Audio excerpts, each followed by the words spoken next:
name is Walter Wawruck. This video presents a series of historical photographs which trace the history of the Wawruck family farm. They cover the period from 1930 through 1934. This is the second chapter in a planned series of videos which will continue the history of the family on the farm to the present day. In the video, you will hear my voice as the narrator. On June 14th, 2023, my brother Max and I viewed the photos with our cousins, Ken Kraczynski and Donna Kraczynski. You will hear their comments and remembrances. You will also hear some comments by others of my cousins when we viewed these photos at a get-together on June 5th, 2022.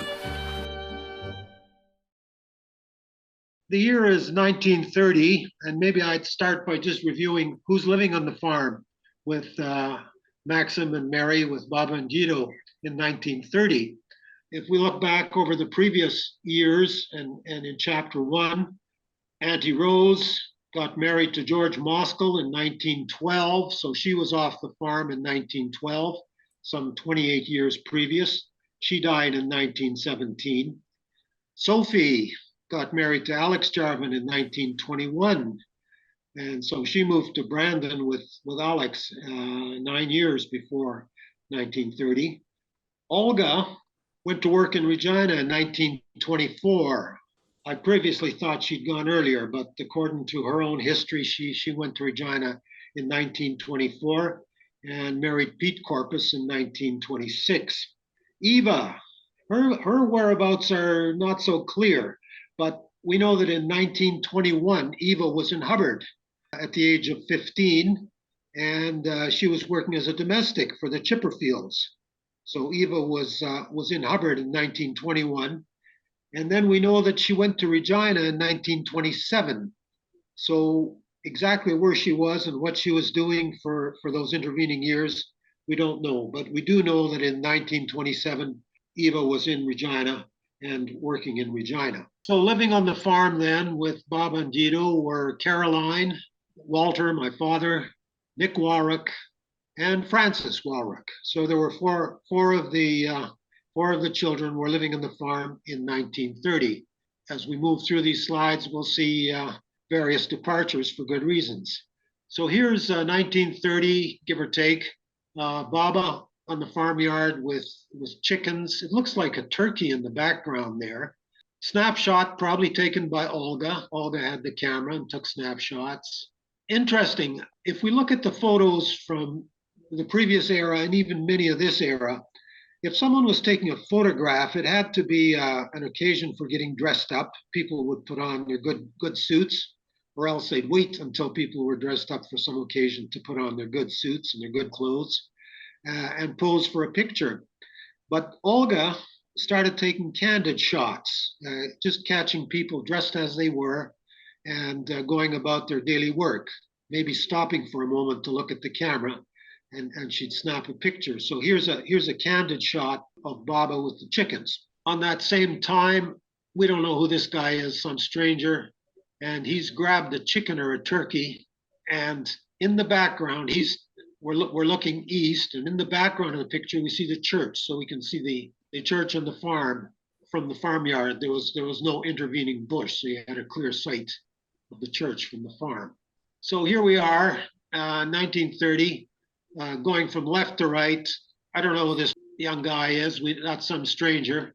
Here's Eva. So she was probably home from Regina, visiting on the farm. The guy in the center, I don't know. And here's Caroline. And finally, Nick Wawruck. So Nick, 1931, is 18 years old.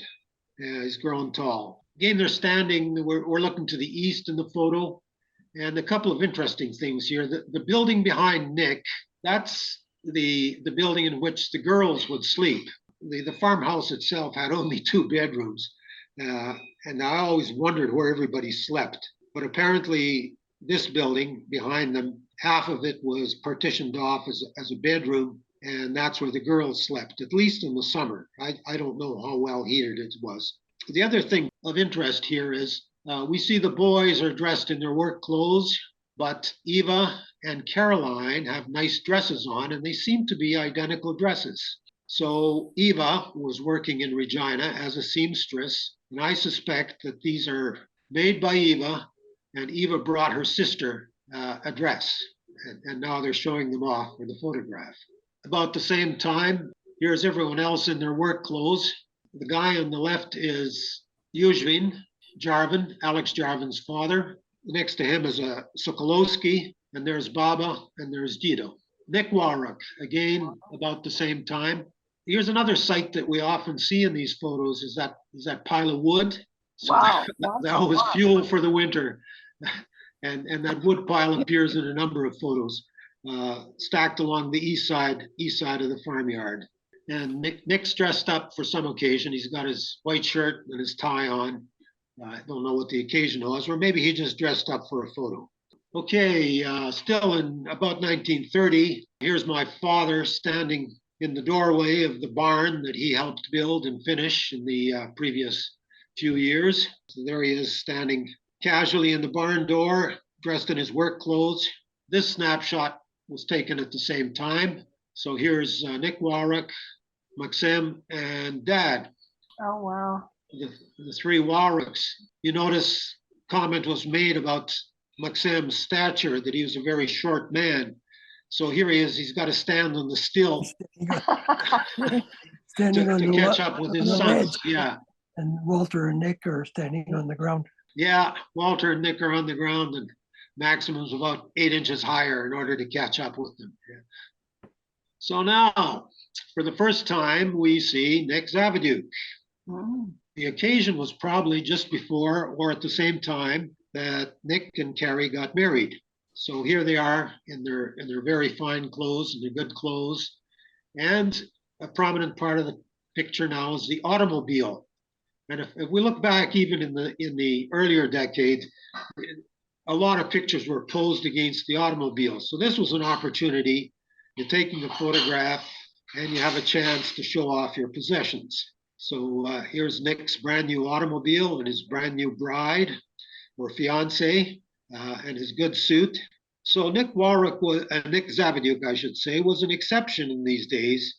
He had a paying job. He worked for a salary. He was on the railroad, working on the maintenance gang for the railroad. So he had a good job, steady money. He could afford a car, and he was a good catch for Carrie. At the same time, here's Sophie. So she's also dressed up. This must have been at the wedding or something related to the wedding. She's come in from Brandon wearing her good dress and once again posed against the automobiles. Nick and Carrie. This is the only wedding picture I have, and it's blurry. It's too bad, but there they are. They look happy. And I've got a few more of Nick and Carrie at about that time. So this must have been shortly after they got married. Nick and Carrie on the right side. I don't know who the other folks are. They may have been a Navid, a couple. I don't know. I shouldn't say for sure. But there's Nick and Carrie looking beautiful with her lovely hair, long hair, always carefully groomed. And after they married, they lived in Quinton, which is on the CNR main line, a few towns up. And here's Carrie standing in front of their house in Quinton, Saskatchewan. And here's Nick in Quinton. And here's Francis and Baba visiting the Zavadukes in Quinton. Because it's on the CN main line, and I think Nick Zavaduke had passes for his relatives, so it was an easy matter to jump on the train and go visit the Zavadukes in Quinton. Here's Baba and Dido. This was later now. This was 1930. This had to be 1933. So there's Baba and Dido standing on the outside, Nick and Carrie, and young Gordon Zavaduke in Nick's arms there. And the wood pile. Yeah, well, the wood pile, of course. This was before fuel oil. This is how we kept warm. Back on the farm, I'm estimating 1931. Baba in the center there, wearing a toque, and Francis. So Francis in 1931 must still have been at home, but I see she's got a fashionable outfit on. So I don't know if this was a special occasion, but there they are. And the woman on the left, I have no idea who that is. Can't identify her. So Uh, mom would have been about 15 or 16 at that time. Well, yeah, 1931, she would have been 16 years old. Yep.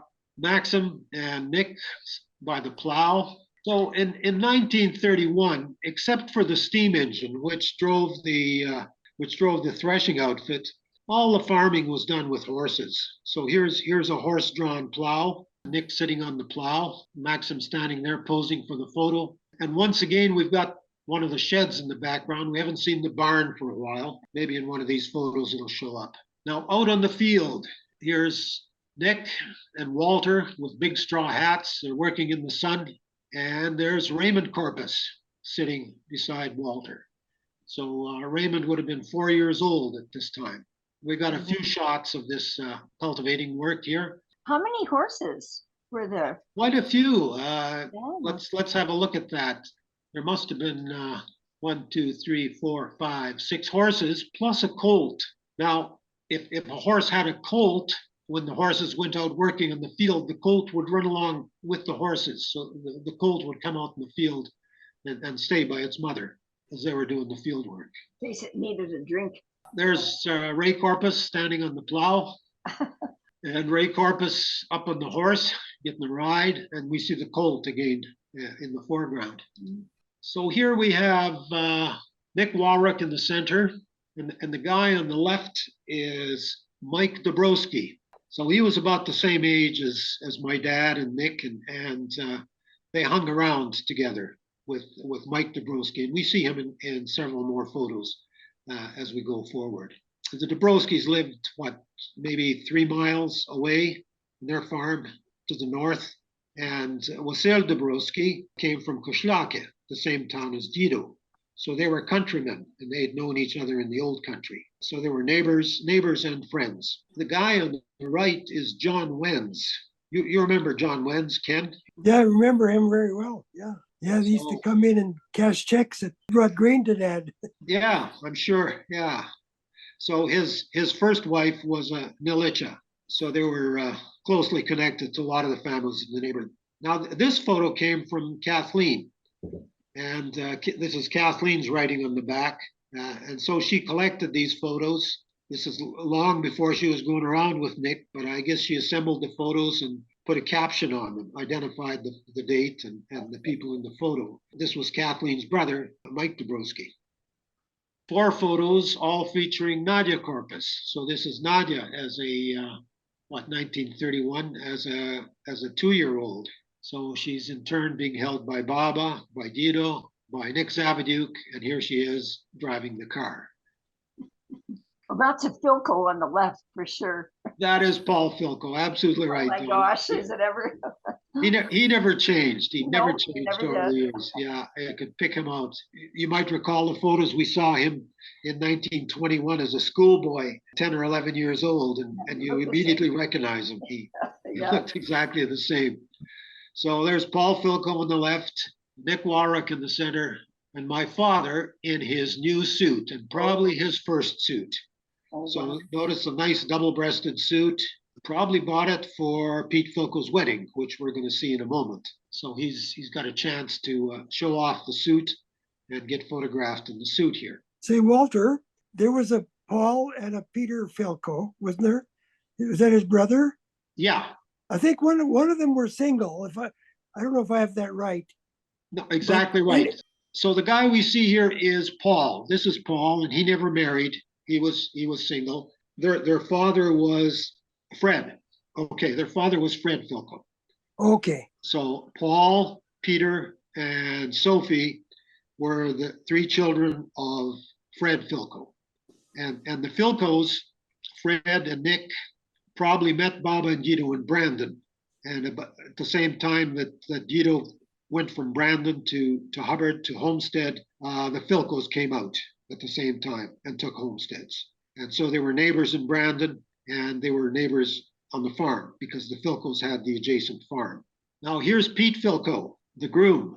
So he was the elder brother to Paul, and Pete was the father of Janet. Is So that this my is mother on the left, or is that? that is your mother, Donna. 1931, 16 years old, and she's in the wedding party.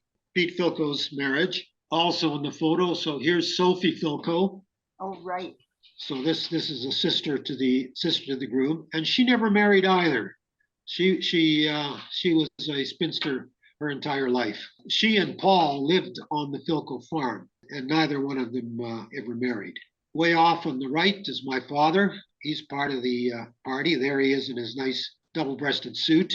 And next to him is Steve Navid. Oh, wow. Who later married Dabrowski. And of course, Pete Philco, the groom. And you notice that Pete we talked about this when we were looking at the photos from the previous decade. This was a Ukrainian custom, as we learned from Larissa, where the bride would prepare this, I don't know what can't call it a bouquet. What's the word for this, Donna? Well, it's a corsage, but it's a corsage, okay. Yeah. It's a corsage, and it has a long ribbon. Right. So the groom's corsage had the longest ribbon. Wow. And the other men in the wedding party if they had corsages with a ribbon, it would be a shorter ribbon. As we see, Steve Navid got the shorter ribbon in this case. The bride was Rose Sikorski, and Sikorskis were Polish, and they were Roman Catholic. And Pete Philco was Ukrainian, and his family went to the Orthodox Church. And so the Sikorskis were very unhappy about that marriage to someone from a different church, and they boycotted the wedding. So Rose's parents never came to the wedding. The marriage apparently took place in Shiho, Saskatchewan. So I guess they had to travel to where the nearest Orthodox priest was, and there weren't many of them available in those days. This picture, I think, was taken back in the farm, but the wedding party must have traveled to Shiho for the wedding ceremony itself. There we have the names. Again, this was one of Kathleen's photos. And here we see the bride and groom. And another shot of my father wearing the bow tie from the wedding and the double-breasted suit. Wow. My father with some stranger, I don't know who that is, back in the farmyard, 1931. I've got this marked as 1932. Here's Nick feeding a colt. And so Nick in 1932 would have been 19 or 20 years old. Okay, so 1932, there's Paul Philco posing in front of the barn. Yeah. And he's got the suit on. So now, is that the same suit? Now my father is taking a photo. And he's got the suit on. So that's the same suit. That's the same suit. And so they were proud to be wearing that suit. Yeah. If you're going to take a photograph, you don't want to wait until you look really good for a photo. There is my father in the suit on the right. And there's Nick Wawruck in the suit on the left. Again, same suit. Same suit. This is like, did one take one off, and all of a sudden later that day they take another picture? No, they could. Yeah, one after another. They change clothes and pose for a photo. Yeah. So if someone's taking a photo, you might as well make the best of the occasion and put on your good clothes and come out looking good. Gito is standing off on the extreme right-hand side of the photo, and the kids are on the horse. It must have been winter because they all got their toques on. I think that's Ray Corpus at the front, and I think that's Nadia Corpus at the back, and I don't know who's in the center. But again, we can see the steam engine, and behind it, the threshing machine. Oh, right. Oh, okay, this is the September 32. So here's a threshing crew. There's the steam engine, and the gang, the boys, posing on the steam engine. So here's Ed Jarvin, and Ed Jarvin would have been 10 years old at the time. Way at the back with the engineer's hat on is my father. There's Walter, and off on the left is Nick Wawruck. The others I can't identify. But here we are on the barnyard. The barn in the background, as it is for many photos. That's the threshing crew. Yes, 1932. And so there's my father is the engineer. He's up at the top there. That's your dad up here. Yeah, and Nick Wawruck is sitting on the flywheel there, on the drive wheel. There's the Wawruck pose. You got the arms folded for a pose. Yes. And so the thrashing crew is still going on. It's still. Yes, the machine was bought in 1911. There was some period it sat idle. It wasn't used. And then when my father and Nick were old enough to operate it, they took it over. Oh, really? And they were just kids. I remember seeing it working. Working, yeah. I was there. Really? But how did they transport it? It drove itself. They transported it, it went itself. Yeah, a it was tractor, self-driven. It's like a It's like tractor. chucking down the... With steam power. Yeah. Yeah, but it was just like a tractor. Probably roll. Yeah, but it wasn't a tractor for cultivating the field. It was a tractor for driving the threshing machine. There was an earlier picture. There was an earlier picture where the two units were together. And it just goes down the road to the neighbor's place. And they hook up. Just bring the water tank along with it. At about the same time, still in the barnyard, there's Maxim at the controls. Nick Wawruck down in front here in the white shirt, and Walter Wawruck over on the left with the engineer's hat and the white smile. It looks like Maxim got his hands dirty on this occasion, but this was rare. Once Nick and Walter learned to operate the steam engine and the threshing machine, he quit doing it. He did no more work. My father's story was once the boys learned to do something, Maxim never did it again. So he let them run the threshing outfit. And the story I told in chapter 1, my father and Nick would bring the threshing outfit to a client's yard because they did custom threshing. They did this for money. And when they arrived at a customer's yard with the threshing outfit, the customer would say, "What are these kids doing here? How come these kids are bringing a threshing outfit to my yard?" Say, Walter, for how many years did they operate that machine? Well, the machine was purchased originally in 1912, and there were some years they just didn't operate it. So, and I've got that. I made a recording of my father talking about this, and I know the years, but I can't recount the years when it was idle. But then when my father and Nick got to about age 12, they started operating it. They were working the machine, and it ran until 1938. 1938 was the last year of steam threshing. Of course, I would have no memory of that, nor would you. But you remember the water tank? That was one of the remnants of the threshing outfit, was the water tank, because they had to haul water. And we ended up with the water tank in Hubbard. So it was in Hubbard, rattling around and hauling water for making concrete and various things. Is that the tank that we used to flood the skating rink? Probably. Could be. This was not the Wawruck farm, but it was an illustration of the whole threshing operation. So you would have numerous hay racks or wagons out in the field collecting sheaves. Oh, there could be anywhere up to a dozen at one time, each with a 2 or 3 man crew, and they would be collecting the sheaves from the field and then hauling them to the threshing machine, to the outfit. You can see wagon on each side of a belt there. And so they would be tossing sheaves onto the belt from 2 sides. And then the machine would, of course, would thresh the wheat out of sheaves. The wheat would go in one direction and the straw would be shot out onto a great pile there. And here down on the left, we see them fueling the steam engine. So the steam engine burned straw. That's what provided the heat for the water to turn it into steam. So a threshing crew could be anywhere up to 24 men working away. And when they were at a farm, it was the duty of the farm owner to feed them, had to look after them and put them up for the night if they weren't going home, but they had to be fed. So I recall being on Nick Kraczynski's farm on a couple of occasions for threshing, and Aunt Helen trying to feed 12 or 14 men plus us kids hanging around, needing to be fed as well. So it was a huge job for the farm to look after the threshing crew. Bob and Guido relaxing on the west side of the house. Again, it's a candid shot, not didn't dress for the occasion or pose particularly. I think this was one of Olga's photos. And here's my father in the center at the same spot. And I don't know who the two men are on the side, but they're dressed up for some occasion. They've got their ties on. So I don't know, this was a Sunday visit or what the occasion might have been.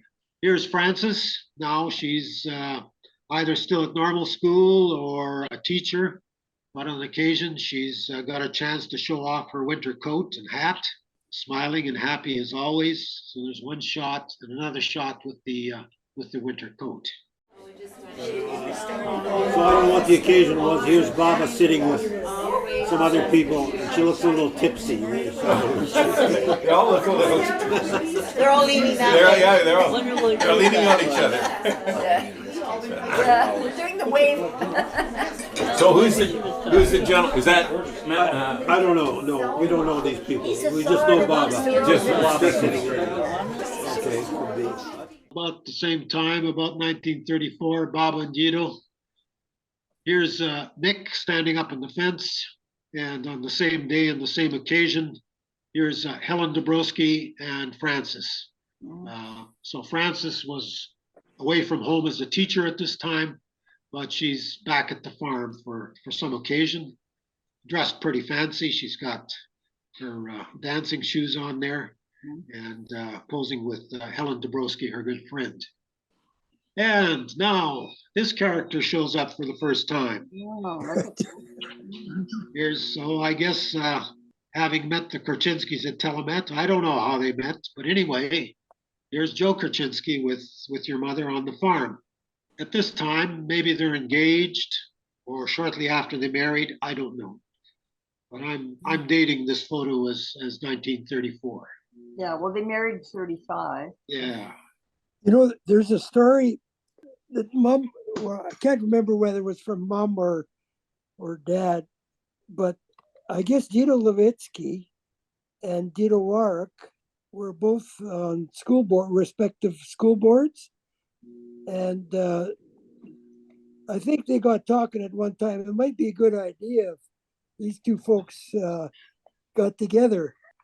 I don't know whether that's true or not, but it sure sounds like I a heard good Mom story. telling that story, Ken. You've heard it, Donna? I heard Mom telling that story. Yeah. Oh, good.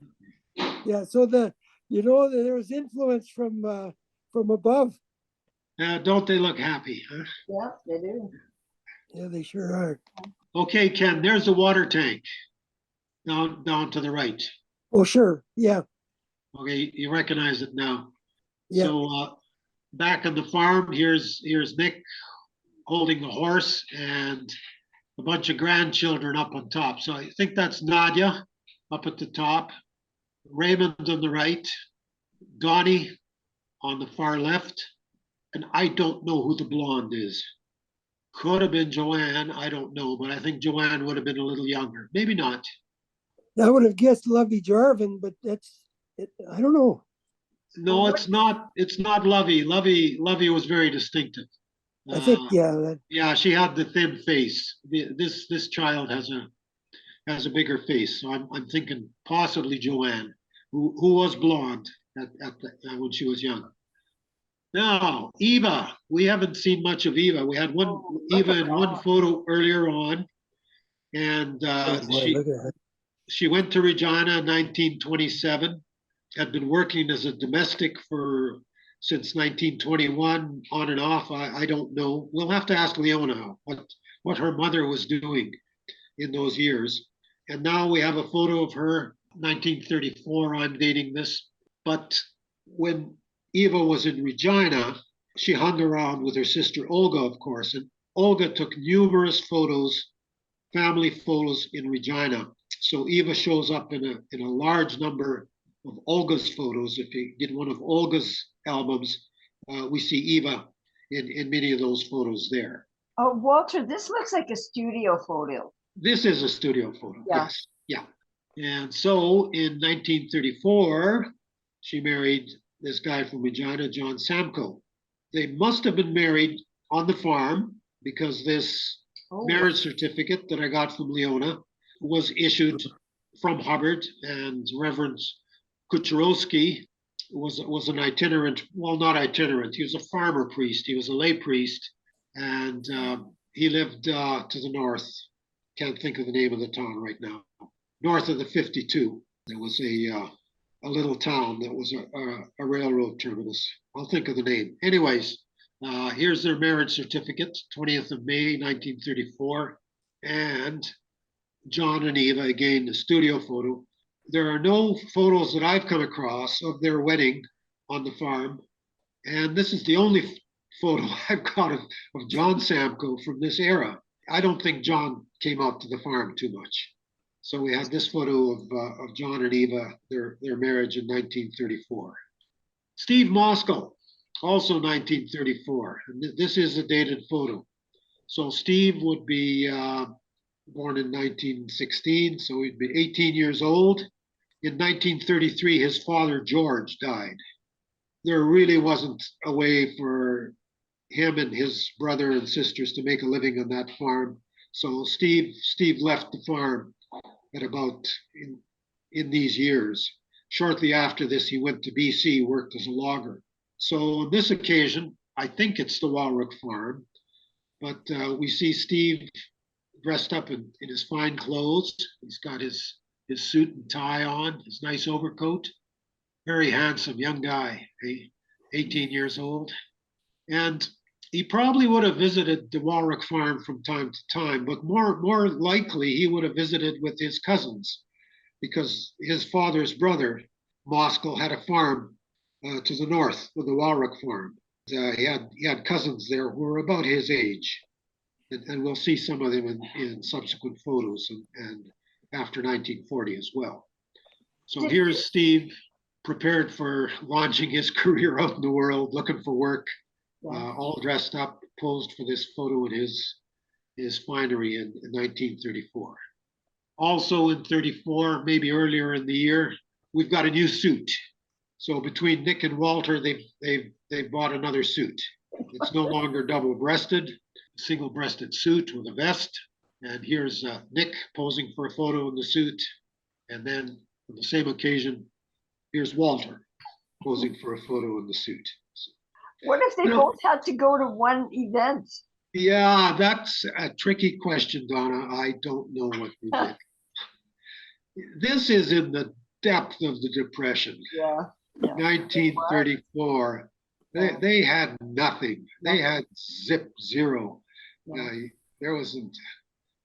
My father told of an occasion once where they used to take cream into Hubbard, 5-gallon can of cream, and ship it to Melville to the creamery and try to get a few bucks back. This one occasion they took a can of cream in. By the time it got to the creamery, it turned sour. Oh, geez. So I think there was something like 87 cents was what came back. Oh. And so Baba took that check for 87 cents and she gave it to Nick and Walter and said, "Here, go to Ituna and have a good time." Oh boy. Oh, yeah. See, Walter, going back to Steve Moskal, again, it was in the middle of the 30s. Am I right in remembering that during that time, a lot of these young guys looking for work, they rode the rails? In other words, they didn't get on a regular passenger train. Do you recall any of that kind of a story? I know stories of people riding the rails. There was it's indirectly related to Steve. There was one of the Chorneys, Mary's family, one of the Chorneys tried riding the rails and he got into a refrigeration car and he asphyxiated. He died in the train, and they never discovered his body for a few weeks. So they didn't know what happened to him. He took off looking for work and they never heard from him. And now, whether Steve rode the rails or not, I don't know. We'll have to ask David Moskal. David will know. Yeah. But Steve, but he ended up in British Columbia. He ended up in Revelstoke, and he was a logger in Revelstoke, 37, 38 in that era, in that period. So we've seen that. We've seen the suit. So new suit in 1934, just in time for your mother's wedding. Oh, right. So we'll see the suit again in 1935. But so we've come to the end of these photos. And the next chapter will start in 1935. The source of the photographs. Some were in a collection from my father, our own family collection, but the majority came from other sources. One big source was Auntie Olga Corpus. Okay, she was a photographer. She took many pictures and she kept albums, so that was one big source of these photographs. Another source was Auntie Frances Kraczynski. She had a lot of photographs that overlapped with Olga's, but then she had some that were unique. The third source was Auntie Kathleen Wawruck. She came to the Wawruck family late in this story, but she made a point of collecting historical photos and labeling them. So I didn't know that. So thanks to Terry and Gladys, I got access to Kathleen's photographs. Some of you may have additional photos that should join this collection. So please think of that. If you come across additional photos, get them to me and we'll make them part of the collection.